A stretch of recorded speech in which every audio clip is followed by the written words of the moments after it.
Further abroad, George Floyd, whose death energized a worldwide movement, will be buried today in Houston. Floyd's death sparked protests in the U.S. and around the world, which have called for changes in policing and law enforcement's relationship with black and brown communities. About 6,000 people attended the memorial service on Monday ahead of a private funeral, a service which is today.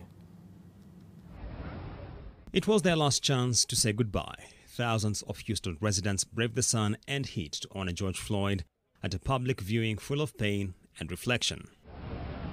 A long line of mourners, many of the city's third ward neighborhood where Floyd grew up, formed in the morning and grew over the course of the day outside the Fountain of Praise Church in South Houston.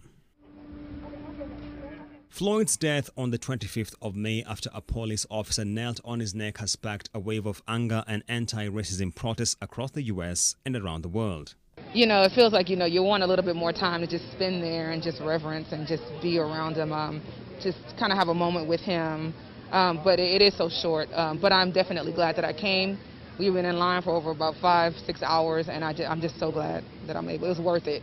Some in the crowd wore shirts printed with the phrase, "I can't breathe," Floyd's haunting last words. Others raised their fists, a symbol of black power and solidarity, over the coffin. George Floyd will be laid to rest next to his mother today. His funeral will be private. Shortly after the memorial ended, Floyd's casket was placed in a hearse and escorted by police back to a funeral home.